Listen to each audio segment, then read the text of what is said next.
Pessoas, então vamos entrar na termodinâmica. Vamos começar com o estudo dos gases ideais. Aqui nós temos duas imagens, tá? A emissão ali do gás carbônico e uma panela ali que essa água ela está passando do estado líquido para o vapor. Então nós temos a ebulição, a vaporização da água. O que eu preciso que vocês já tenham bem claro é que um gás ele é diferente do vapor. O que nós vamos estudar agora são os gases e não o vapor.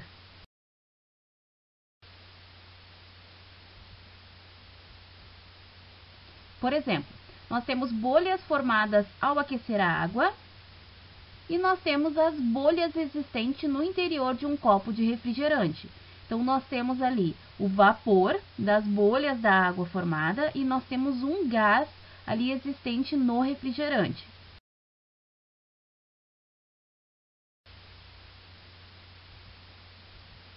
Começando pelo vapor, ele pode ser liquefeito por uma simples diminuição da temperatura ou o aumento da pressão, tá? O que muda o estado físico da matéria são duas coisas: a mudança da temperatura, forneço ali calor, então muda a temperatura, depois fornecemos um calor latente, passa de um estado físico da matéria para outro estado físico da matéria. Nossa situação aqui, já que nós estamos falando em vapor, vai passar do estado líquido para o vapor. E a bolha só vai subir para a superfície quando a pressão do vapor dentro dela se torna igual à pressão atmosférica. Mesma pressão, então vamos igualar elas ali e essa bolha da água vai poder subir. Agora pensando no gás. O gás carbônico ele é utilizado na gaseificação de bebidas e ele dissolve no líquido devido ao aumento da pressão e diminuição da temperatura. São os dois juntos. No nosso vapor, nós temos uma condição ou a outra. Claro que pode acontecer as duas juntas. Se for as duas juntas, mais rápido. Mas aqui nós temos essa união sempre. Vamos pensar no modelo de um gás ideal ou perfeito. Então, lembrando o seguinte, que todos os corpos são constituídos de partículas. As partículas dos gases, elas estão mais espalhadas, porque vamos pensar, no estado sólido, as partículas estão mais unidas. Lá no estado líquido, as partículas vão estar um pouquinho mais afastadas. No estado gasoso, elas vão estar muito mais espaçadas. O que nós vamos considerar aqui é o volume desprezível das partículas. O movimento dessas partículas é desordenado, eles estão movimentando para todos os lados, não tem uma sequência pelo qual essas partículas estão se movimentando. A interação que nós vamos considerar é somente de partícula com partícula, tá? Nós vamos desconsiderar esse efeito da partícula batendo na parede do recipiente. Por isso que todas as colisões são elásticas. Colisões elásticas, elas não perdem energia, elas mantêm as energias. Mesmo uma colidindo com a outra, nós vamos considerar elas como colisões elásticas. O volume total das moléculas é desprezível comparado com o do recipiente. A mesma ideia, tá? Vamos considerar o volume do recipiente, o volume das partículas desprezíveis. Nós vamos trabalhar com o modelo dos gases ideais, tá? Que é a situação que eu falei antes. Então, as colisões são elásticas e o volume é desprezível.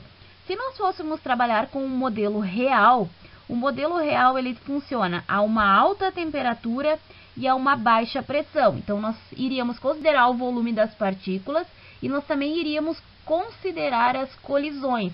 Então, essas grandezas, elas não seriam desprezíveis, elas iriam entrar para o cálculo. O atrito faria parte aqui do nosso cálculo. Portanto, nós trabalhamos com gases ideais ou gases perfeitos.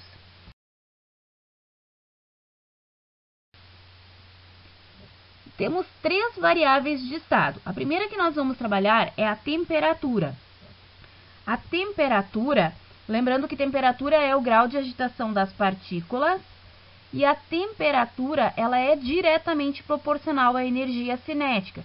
Se é o grau de agitação das partículas, essas partículas possuem velocidade. Se elas possuem velocidade, elas vão ter energia cinética. Então, quanto maior for a energia cinética, maior é a temperatura, porque mais agitadas vão estar as partículas. Aquele símbolo que eu coloquei ali é para ser diretamente proporcional. Então, se aumenta a energia cinética, aumenta a temperatura. E uma coisa extremamente importante é que a temperatura ela precisa estar na escala absoluta, ou seja, ela tem que estar em Kelvin. Lembrando que se eu passar para vocês o valor em Celsius, basta somar com 273 para ter o valor em Kelvin. Outra variável que nós vamos ter é a pressão. A pressão, nós aprendemos ano passado, que é uma força exercida em uma determinada área. Lembrar o seguinte, quanto menor for a área, maior vai ser a pressão para aquela mesma força exercida. Assim como o contrário, quanto maior for a área, menor vai ser a pressão. É uma grandeza inversamente proporcional. E essa pressão aqui, ela vai estar relacionada ao número de choque das moléculas com as paredes do recipiente. Nós não vamos considerar a energia, mas sim a colisão das moléculas com a parede para saber essa relação da pressão. A pressão aqui, ela pode estar em atmosferas, ela pode estar em pascal, ela pode estar em milímetros de hidrogênio, ela pode estar em metros da coluna de água, tá?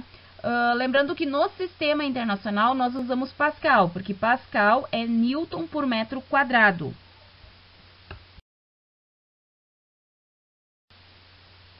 E a nossa terceira grandeza é o volume. O volume do recipiente é ali porque os gases eles não possuem um volume definido, tá? Eles vão ocupar o volume do recipiente.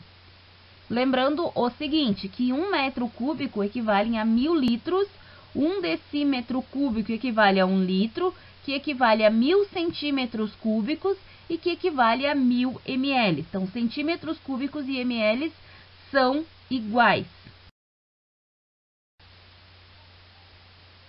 A equação do estado de um gás ideal ou gás perfeito.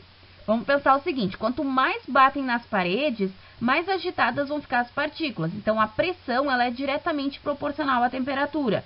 Quanto mais partículas eu tenho ali, significa que eu vou ter mais pressão exercendo ali. Então, se eu aumento a quantidade de partículas, mais colisões com a parede eu vou ter, então eu aumentei minha pressão ali. Então, significa que a pressão ela é diretamente proporcional ao número de partículas. E se eu aumento o volume desse recipiente mantendo a mesma quantidade de partículas ali, significa que eu estou diminuindo a pressão. Então, observem que a pressão ela é diretamente proporcional à temperatura, diretamente proporcional ao número de partículas e inversamente proporcional ao volume. Quanto maior o volume, menor a pressão. Com isso, se nós colocarmos uma equação de igualdade ali e colocarmos uma constante, porque se eu tenho grandezas proporcionais ou inversamente proporcionais, para mim colocar uma igualdade, eu preciso colocar uma constante, que é o nosso R. E aí chegamos à equação de Clapeyron. Ao chegarmos na equação de Clapeyron, que vocês vão trabalhar mais em química, vamos imaginar a seguinte situação.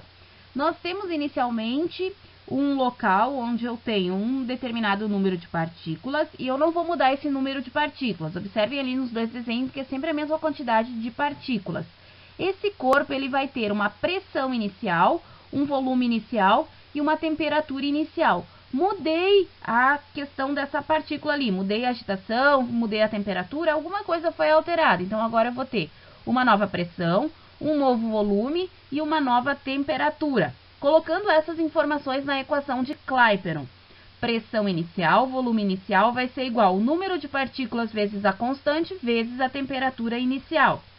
O número de partículas e a constante não mudam, então eu vou isolar elas.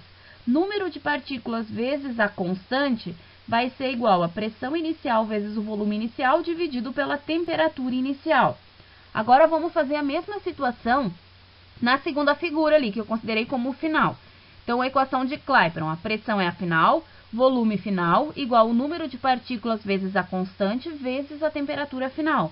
Isolando o número de partículas vezes a constante, vai ser pressão final vezes o volume final dividido pela temperatura final. Observem que eu coloquei ali como uma equação 1 e a equação 2. Mas o número de partículas vezes a constante não muda. Então, eu vou dizer que o número de partículas vezes a constante é igual ao número de partículas vezes a constante. Ou seja, eu vou igualar a equação 1 com a equação 2. Portanto, nós temos que a pressão inicial vezes o volume inicial sobre a temperatura inicial é igual a pressão final vezes o volume final sobre a temperatura final. Então, chegamos aqui. Pressão 1, volume 1 sobre temperatura 1, ou pressão inicial, volume inicial, temperatura inicial, vai ser igual a pressão 2, volume 2, temperatura 2. Tá? Pode colocar como 1, como 2, como A, como B, como inicial, como final. Tá? Só tem que saber que nós temos uma parte inicial e vamos ter uma situação inicial e uma situação final. Que tem que ter o cuidado especial aqui é que a temperatura ela tem que estar em Kelvin. Como que nós fizemos a transformação de Celsius e Kelvin? Eu somo, se eu tenho em Celsius para Kelvin, eu somo 273. Portanto, existe uma soma ali, diferente de quando nós temos uma transformação de pressão ou volume. Pressão, por exemplo, de atmosferas para Pascal, eu preciso multiplicar ali por 100.000. De volume, quero passar 1 litro para ml, eu multiplico por 1.000. Pressão e volume, para as transformações, a gente faz uma multiplicação e a temperatura é feita uma soma. Por isso que já tem que transformar a temperatura antes, por isso que não pode estar em outra temperatura. Vamos fazer um exemplo. Vamos lá, diz que a atmosfera é composta por uma camada de gases que se situam sobre a superfície da Terra. Imediatamente acima do solo localiza-se uma região da atmosfera conhecida por troposfera, qual ocorrem as nuvens, os ventos e a chuva. Ela tem uma altura aproximada de 10 km, a temperatura no seu topo é cerca de menos 50 graus Celsius e a pressão é 0,25 atmosferas.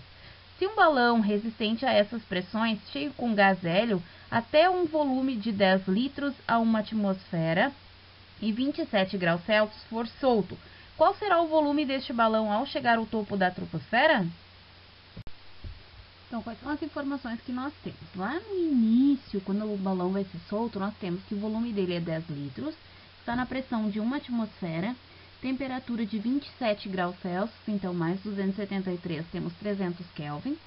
E quando ele atingir a troposfera, nós queremos saber qual é a velocidade, sabendo que a pressão lá é 0,25 atmosferas, a temperatura é 50 graus Celsius mais 273, então 223. A equação geral dos gases, substituindo ali os valores e resolvendo ali quanto que vai ser o volume desse balão, então 29,73 litros.